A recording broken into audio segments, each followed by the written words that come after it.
Всем привет! Это канал Монобаланс, и это наш первый влог. Сегодня у нас особая история. Мой друг Ингус, герой прошлого выпуска, собственно, он все мечется между моноколесом и One Wheel. Не может выбрать, что ему купить. Мозг понимает, что моноколесо это, естественно, правильное решение, но душой человека тянет к One Wheel. И поэтому он решил сегодня попробовать еще разок One Wheel. Он позвонил в компанию Subfit. Это наша местная латвийская контора, которая является официальным представителем и продавцом One Wheel в Латвии. Я сам никогда не стоял на One Wheel в принципе, и мне дико интересно, каково это. Так что сейчас узнаем.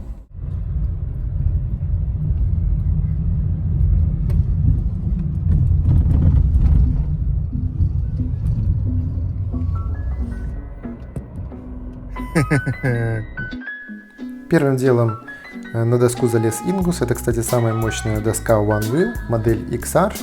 Ингус уже катался на One Wheel до этого несколько раз, поэтому у него получалось довольно неплохо с самого начала. После чего директор компании Subfit Антис встал на доску и всем нам показал, какие у него крутые навыки. Он, кстати, на этой доске ездит каждый день на работу, и поэтому опыт у него просто огромный.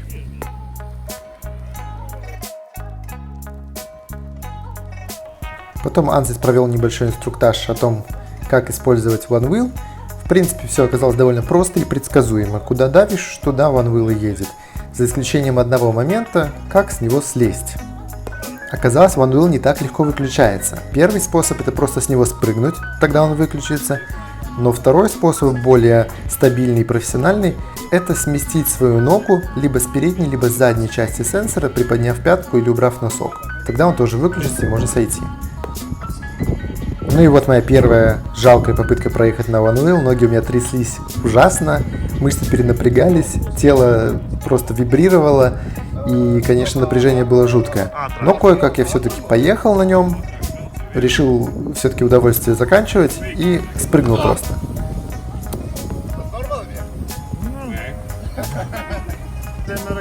А вот уже во второй раз я совершил все-таки ту самую ошибку, не дождался выключения One Wheel, поднял ногу, пока он работал, и да, вот так долбанулся. И это был не последний раз. И даже не предпоследний. Я сваливался с доски просто все время. Меня это дико бесило. Это очень неприятно и очень неинтуитивно. One Wheel должны обязательно что-то с этим сделать. Но если хоть чуть-чуть уже поймал скорость, то трясти начинает все меньше. Баланс происходит, собственно, сам по себе из-за скорости. И ощущения, конечно, на этой доске просто потрясающие. Есть действительно чувство левитации над асфальтом. Это не передать словами, это очень-очень здорово. Единственное, что мне мешало, это палец Ингуса в верхнем правом углу, как видите. Вот он сейчас снова появится, он очень сильно мешал мне ехать.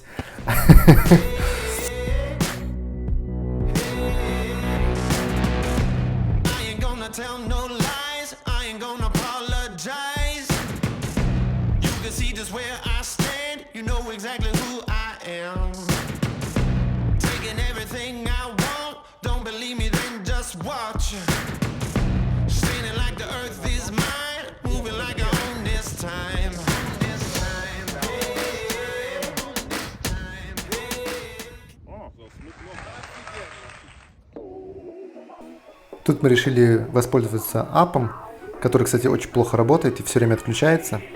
И подключились по Bluetooth к One Wheel, посмотрели, какая скорость будет у Ингуса на этой доске. Он как бы не очень опытный пока что на ней, но тем не менее было просто интересно, с какой скоростью вот комфортно ехать пока что.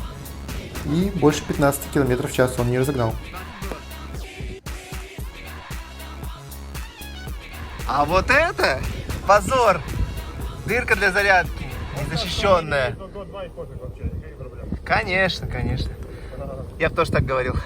Самое большое удивление для меня было то, как в One Wheel сочетается и стабильность, и маневренность. Это очень толстая шина, очень широкая, и прямо по ней ехать довольно-таки стабильно. Но как только ты становишься на его кант, на край, то оно становится очень маневренным. Можно делать очень резкие развороты. И действительно можно развернуться на небольшой площади. Это круто. Самая большая проблема в нем — это то, как с него слезть. Абсолютно неудобная фигня. И, конечно, привыкнуть можно ко всему, это понятно. Но мне кажется, что это немножко недоработано, если честно. Мне кажется, что должен быть способ сделать это лучше. Когда я приехал домой после записи этого ролика, я почитал в Википедии, и оказалось, что в новой модели, которая называется OneWheel Pint, это уменьшенная модель OneWheel, уже решилась эта проблема. Есть режим, который называется Simple Stop, достаточно остановиться на доске и чуточку откатиться назад, как мотор выключается. Моноколесо выигрывает практически по всем пунктам, и по максимальной скорости, и по пробегу. Есть моноколеса, которые едут в 3 раза дольше. Но я понял, почему очень много людей имеют у себя в гараже и моноколесо, и OneWheel. Это просто разные устройства, разные ощущения. И по кайфу OneWheel точно не проигрывает. Ну и, конечно, самое главное, что я поехал. Сразу же поехал. Да, трясусь, как бы ножки дрожат от неуверенности, они перенапрягаются. Но я встал и поехал. То есть я проехал 3 метра сразу же. На моноколесе такого нет. Это одна из причин, почему выбирают OneWheel, потому что многим кажется, что на моноколесе научиться просто невозможно. Конечно, хочется иметь и то, и то. Хочется иметь несколько моноколес, и хочется иметь OneWheel XR для дальних поездок по лесу, хочется иметь OneWheel Pint для таких коротеньких городских вылазок, но цена — это вопрос ключевой в этом моменте, и, к сожалению, OneWheel дико дорогие. Они примерно в 2 раза дороже.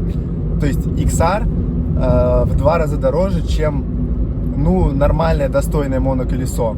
А вообще философствовать можно долго. Нужно каждому встать и попробовать и на том, и на том. На моноколесе нужно будет подольше постоять, чтобы попробовать.